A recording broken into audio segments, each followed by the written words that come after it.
بسم اللہ الرحمن الرحیم۔ السلام علیکم۔ بھارت کی حالیہ جنگ کی دھمکیوں کے بعد دیکھنے میں آ رہا ہے کہ پاکستانی نوجوان سوشل میڈیا پر غزوہ ہند کی بات کرتے نظر آ رہے ہیں۔ ان میں زیادہ تر تعداد ان نوجوانوں کی ہے جن کے شب و روز بھارتی فلمیں، ڈرامے اور گانے دیکھتے سنتے گزر جاتے ہیں۔ پاکستانیوں میں غزوہ ہند کے متعلق بہت سی خوش فہمیاں اور بہت سی غلط فہمیاں موجود ہیں۔ ان خوش فہمیوں اور غلط فہمیوں کے بارے میں ڈسکس کرنے سے پہلے آپ ہمیں لازمی سبسکرائب کریں اور کامنٹس کر کے ہمیں لازمی گائیڈ کریں تاکہ اگر ہم غلطی پر ہو تو اپنی کریکشن کر سکیں۔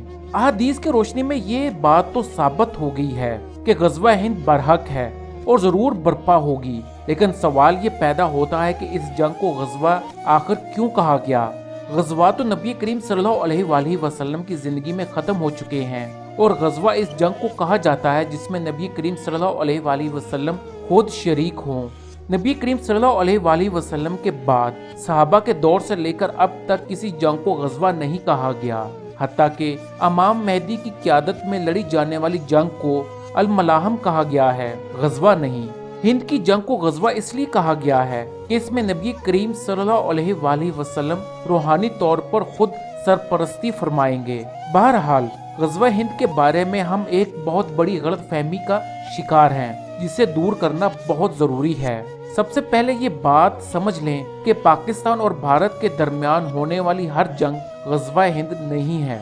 نہ تو 65 اور 71 والی جنگ غزوہ ہند تھی، نہ ہی اب اگر کوئی جنگ چھڑی تو وہ غزوہ ہند ہو سکتی ہے۔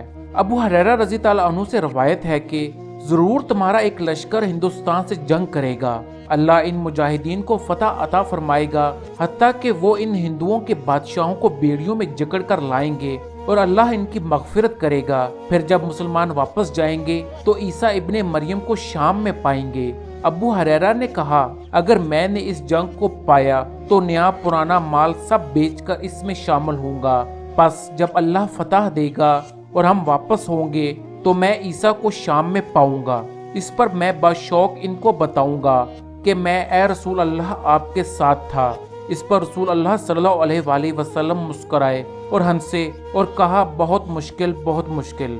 ہند کے بارے میں احادیث اور امام مہدی کے دور کے بارے میں احادیث کا مطالعے سے میں اس نتیجے پر پہنچا ہوں کہ غزوہ ہند اس وقت برپا ہوگی جس وقت حضرت عیسیٰ علیہ السلام کے نزول کا وقت قریب ہوگا۔ آپ یہ سمجھ لیں کہ حضرت عیسیٰ علیہ السلام کا نزول حضرت امام مہدی کے بیعت خلافت کے 7 یا 9 سال بعد ہوگا۔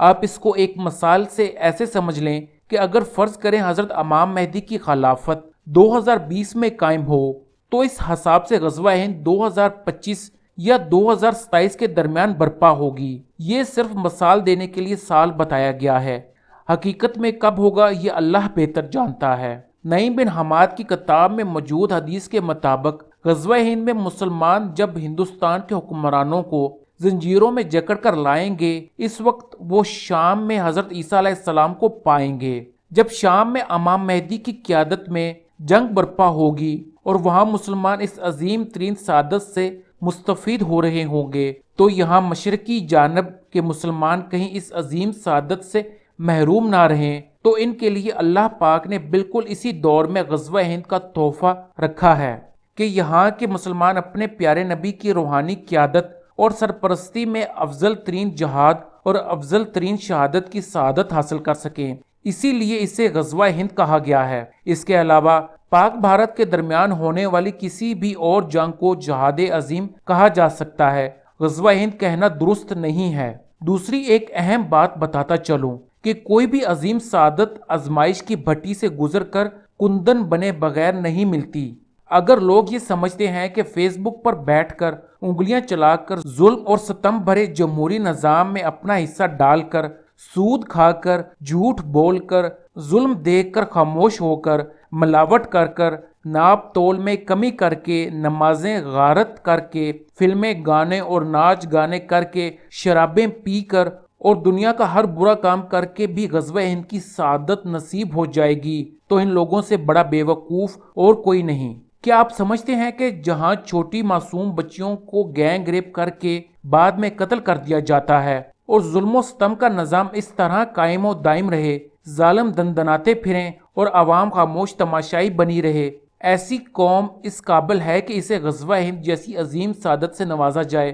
رب کعبہ کی قسم ہرگز نہیں۔ آپ اس وقت فلسطین، شام، عراق وغیرہ کا حال دیکھ لیں۔ اللہ تعالیٰ ان لوگوں کو امام مہدی اور ملہم کے لیے آزمائش کی بھٹی میں ڈال کر کندن بنا رہا ہے، تاکہ جب جہاد عظیم کا وقت آئے تو صرف پاک، صاف اور خالص اخلاص والے لوگ ہی اس سعادت کا حصہ بنیں۔ ایسا ہی کچھ یہاں پر غزوہ ہند سے پہلے ہو کر رہے گا، بالکل ویسا نہ صحیح، لیکن اس قوم کو ایک زبردست قسم کی مار پڑ کر ہی رہے گی، اور غزوہ ہند میں کرینہ، کترینہ، عالیہ وغیرہ کو حاصل کرنے کے خواب دیکھنے والے فیس بک مجاہد اس بھٹی میں ڈال کر ضرور جلائے جائیں گے، یہاں تک کہ صرف اخلاص والے باقی رہ جائیں گے، اور وہ قوم تیار ہو جائے جو اپنے نبی کریم صلی اللہ علیہ وآلہ وسلم کی روحانی قیادت اور سربراہی میں غزوہ ہند لڑنے کے قابل ہو جائے۔ اس میں کوئی شک نہیں کہ اللہ تعالیٰ نے پاکستان کو بہت بڑی نعمتوں سے نوازا ہے۔ ان سب نعمتوں میں بہت بڑی نعمت پاکستان کی افواج کے وہ نوجوان ہیں